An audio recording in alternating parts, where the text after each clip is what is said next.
Hello friends, welcome to pocket crypto Telugu channel. ఇటీవల ప్రపంచంలో అతిపెద్ద క్రిప్టో ఎక్స్చేంజ్ అయినటువంటి బైనాన్స్ మరియు అతిపెద్ద అసెట్ మేనేజ్మెంట్ కంపెనీ అయిన బ్లాక్ రాక్ ఒక పార్ట్నర్షిప్ని ఏర్పరచుకున్నాయి.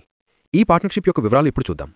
మొదటిగా, ఈ పార్ట్నర్షిప్ యొక్క ముఖ్య ఉద్దేశం ఇన్స్టిట్యూషనల్ ఇన్వెస్టర్స్ తమ యొక్క అసెట్స్ను డైరెక్ట్గా ఒక సెంట్రలైజ్డ్ ఎక్స్చేంజ్లో డిపాజిట్ చేయకుండా ఆఫ్ ఎక్స్చేంజ్ ట్రేడింగ్ పద్ధతి ద్వారా ట్రేడింగ్ను చేసే వెసులుబాటును కల్పించడం. అంటే ఏంటంటే, ఎవరి దగ్గరైతే బ్లాక్ రాక్ యొక్క డిజిటల్ లిక్విడిటీ ఫండ్ BUIDL షేర్లు ఉంటాయో వారు వీటిని కొలాటరల్గా పెట్టి బైనాన్స్లో 1:1 రేషియోలో క్రెడిట్ను పొందొచ్చు. సో ఈ పొందిన క్రెడిట్తో ట్రేడింగ్ చేయొచ్చు.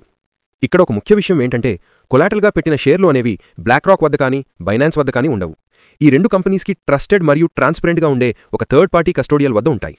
వీటి వల్ల ఉపయోగాలేంటంటే, మొదటిగా ఎవరైతే లార్జ్ ఇన్స్టిట్యూషనల్ ఇన్వెస్టర్స్ ఉంటారో డైరెక్ట్గా తమ మనీని సెంట్రలైజ్డ్ ఎక్స్చేంజెస్లో డిపాజిట్ చేయకుండా ఉండొచ్చు. మరియు ఒకవేళ ఈ ఎక్స్చేంజ్ అనేది ఏదైనా వల్నరబిలిటీ వల్ల హ్యాక్కు గురైనా లేదా ఇతర కారణాల వల్ల ఈ ఎక్స్చేంజ్ అనేది డిపాజిట్స్ మరియు విత్డ్రాల్స్ ఫ్రీజ్ చేసినా వీరికి ఎటువంటి ప్రాబ్లం ఉండదు.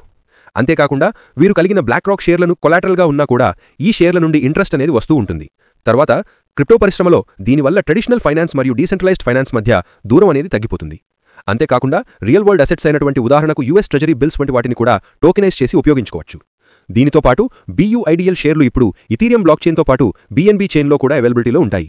తద్వారా ఈ రెండు చైన్ల మధ్య ఈ షేర్ల ఇంటరాపరబిలిటీ అనేది సులభం అవడమే కాకుండా బ్లాక్ రాక్కు BNB చైన్ యొక్క వాస్ట్ యూజర్ బేస్ యాక్సెస్ అనేది లభిస్తుంది. Thanks for watching. See you in the next video.